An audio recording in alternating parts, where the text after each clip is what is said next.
Hi, everyone. Welcome back. In this presentation, we're going to talk about self-management. And we just talked about self-monitoring, but then we're going to take it one more step farther and how you do self-management. So that would be intervening on your own behavior. So how do we teach self-management? Self-management is the most independent form of behavior intervention. It's the way people engage in behavioral intervention on their own. They use behavior self-change strategies. They select, track, and reinforce their own behavior. It's what we all have to do in the end, right? We all have to learn how to self-manage our own behaviors. Occasionally, you can do that with no intervention. You can just think about it and then do this, or think about something and do that. And then occasionally we might need to reinforce ourselves for engaging in certain behaviors. I have a reinforcement program for creating these videos. I do really enjoy it, but it is quite a bit of work. As I get to certain benchmarks, this many videos created, I've embedded reinforcement for myself, like self-care things, taking breaks, getting to watch 30 minutes of trashy TV. I do like trashy TV, or getting 30 minutes of reading a book. So you build in your own reinforcement system. It's all me. Self-management is when a person uses behavior change strategies on themselves, including selecting, tracking, and reinforcing their own behavior. The benefits is this is a lifelong skill. We all have to engage in it, and it promotes independence, helps generalize behaviors, reduces dependency on others, and encourages responsibility and self-awareness. Self-management versus self-monitoring. Self-monitoring is just observing, though that can also change your behavior when you observe. And then self-management is when you both observe, but you also engage in some sort of behavior change, creating a goal. And so I told you that whole I do a self-management project as part of my courses. And so the first step is self-monitoring, baselining behavior so they know where they're at.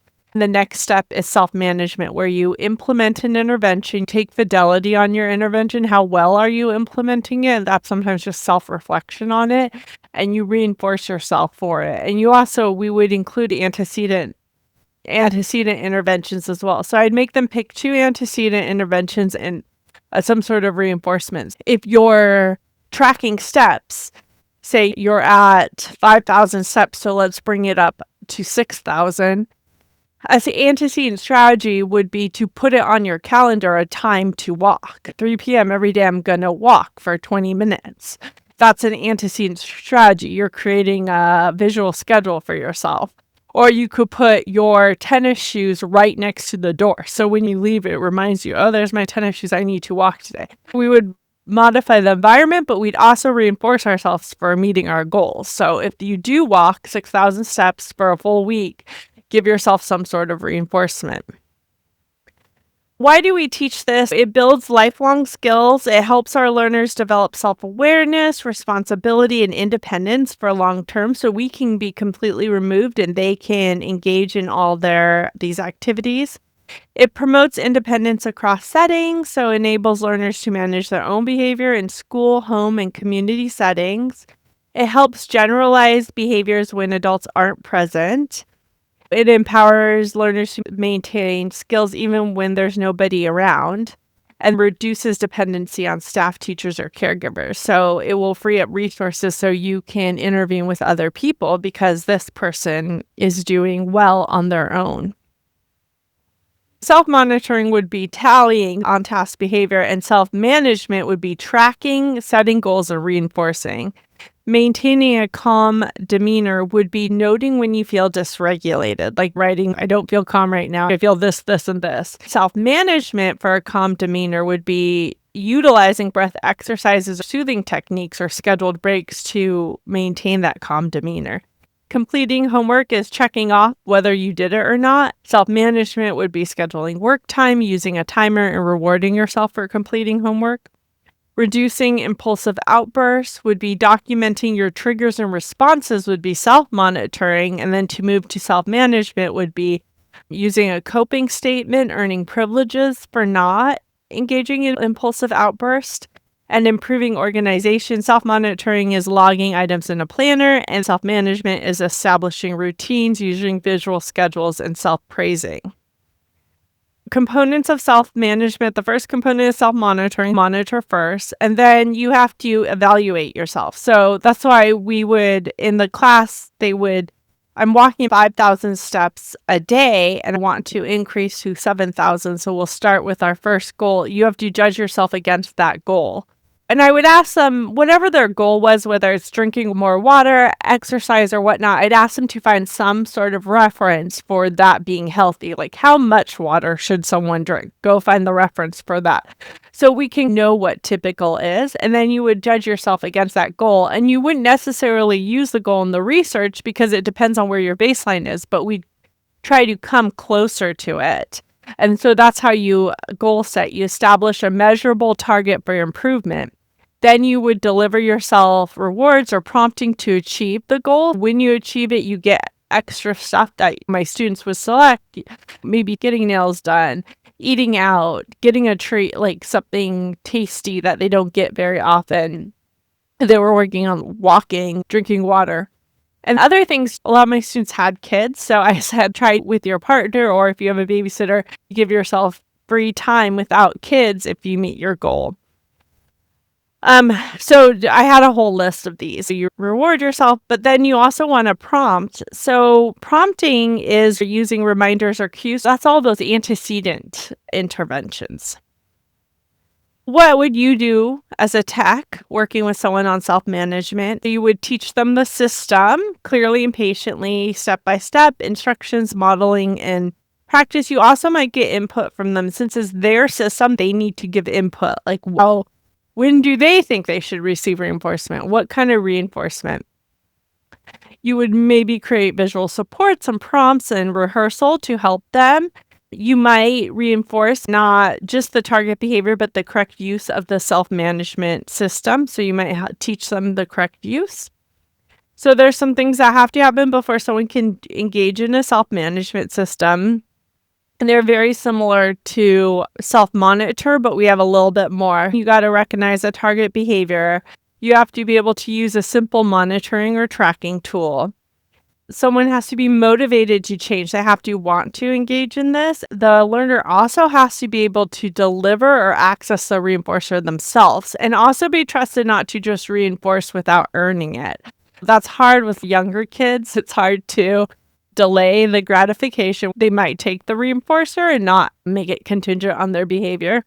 They also have to understand simple goals. Like if we're saying you're raising your hand twice a class and I would like to increase that to 4. So understanding of numbers, understanding of the behavior, like we said before, but those all have to happen before someone could engage in a self-management system. A 2-year-old can't do this. And if someone's functioning at a 2-year-old level, they probably can't do this.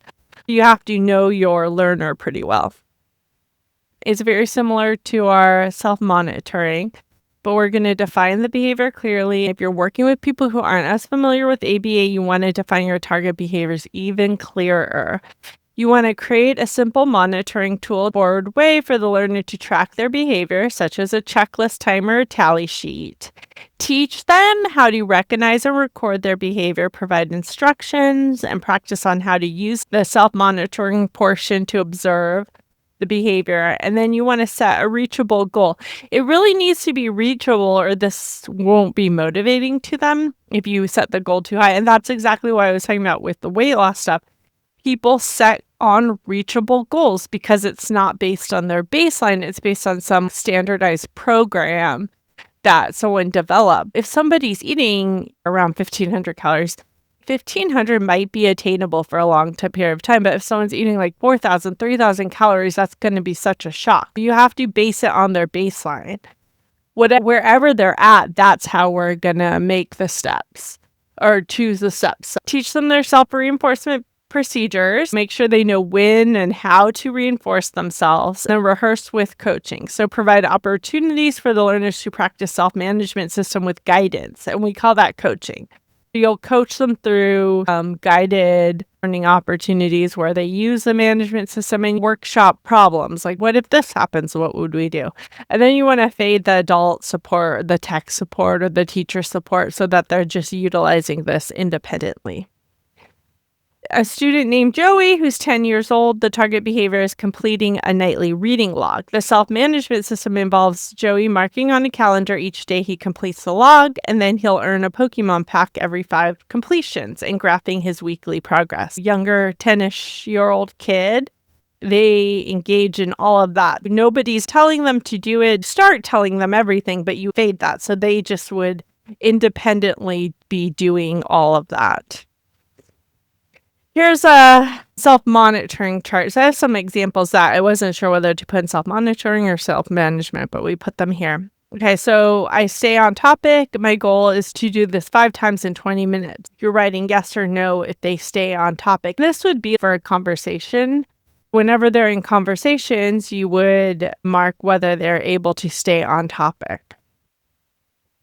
The target behaviors are stays on task, follow directions, speaks nicely, completes assignments, and ignores others. She would self-monitor this and get reinforcement. If you're doing self-management, they would reinforce themselves eventually.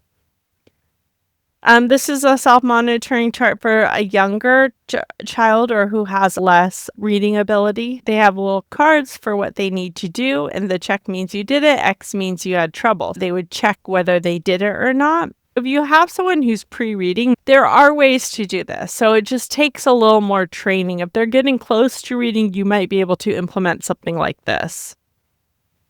Alexandria, was she in her seat working on assignments, listening to the teacher, and you're going to go yes or no? They don't have the reinforcement system on here, but I'm sure she has one. Teaching self-reinforcement. Make sure that the learner chooses the reward. Have the learner select their own rewards. Make sure your rules are super clear. Establish a clear connection between the target behavior and the reinforcement.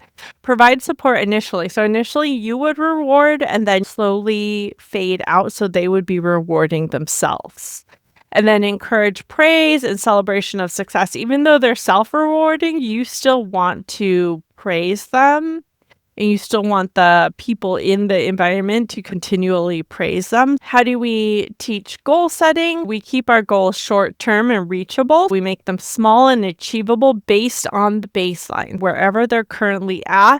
You want them to self-monitor until you have a pretty stable baseline, because just by self-monitoring, their behavior might change. Wait till that change becomes stable. Once it's stable, you might get some gains without any intervention. Take those gains and use the intervention to get them to their ultimate goal. Use SMART goals: specific, measurable, achievable, relevant, and time-bound. Use visual aids. Make sure you have something visual that they can track their progress on. If you're working with 10-year-olds, it's fun to have them graph their own data because they're learning graphing in school. That's about when they start introducing that concept in school, and it's kind of fun. If you have a learner, you can utilize some graphing, teaching them how to do graphing. Revisit and revise goals. So as it goes on, if they're not successful, you got to revise. This is about being successful. It's not about continuing a self-management program when they never meet their ultimate goal. If they're not making progress, you got to reassess and change things. Fading support to promote independence. Gradually reduce prompts and reminders, adult support, and scaffolding. The learner does all their own self-management tasks. Shift from external rewards to intrinsic motivation, like praise or internal pride. Sometimes a lot of that's just talking about how important this is for them long term. Like completing homework, it's hard. You get grades, but they come later. That delayed reinforcement might not be immediate. Not turning it in one day might seem more satisfying than the end result. But maybe talking more about the end result and how important learning is and how important it is to get all the practice opportunities that the teacher gives you. Sometimes you have to have conversations to get them to that internal pride or internal rewards. Support generalization to other settings. Help the learner apply their self-management skills across different settings. It's really important that you think about other settings, because if they only learn it in one setting, there's lots and lots of people who sort of might only perform in that one setting and never perform in other settings. Start simple. Keep it as simple as possible, a single self-management strategy, and build it from there. Have enthusiasm for this. This isn't easy, and it's not necessarily, I think a lot of people start thinking it's fun and then realize how hard it is. But if you stay enthusiastic, they're more likely to stay enthusiastic. Small wins are a big deal. Make a big deal about them. Any progress is a big deal. We should praise it, acknowledge it, allow choice and input. Make sure that you're always letting the learner be involved. If you're having trouble with motivation, it could be your reinforcement, but it also could be they might not want to work on this. If they don't want to work on this, they're not going to do this. This is all them. So you got to make sure they want to work on what you're presenting as the goal. Keep the tools accessible, make sure they're visible and easy to use, easy to carry around. If you're going to use electronics, they need to have access to the electronics a lot of different times. Client forgets to track, we'll use timers and visual cues to remind them. The tools are complex, simplify them and look at what's age appropriate. If you're unsure with the learner, a lot of times I found texts I don't think this is working, and I look at it does look a little hard for the student. If you're unsure, the best thing is to ask teachers. Ask their teachers if you're unsure. A lot of times you'll know though. Motivation fades, rotate reinforcers and involve clients in choosing rewards to maintain motivation. Make sure they're also involved in the goal making and the intervention choice. And then support the client in using self-management systems across different settings. That will help with your generalization. My final thoughts: reinforce not just behavior, but the correct use of the system. So even if they don't make progress with the behavior, you still want to reinforce if they're using their system correctly. So that will promote everything in the future. Fade gains independence. Reduce your prompts, your reminders, your adult support as the learner demonstrates proficiency in using the system. Track data and report progress to your supervisor. Make sure you're always communicating with your supervisor what's going on. Is it working? Is it not? How close are they to the goals? If you see a problem, talk to your supervisor about it.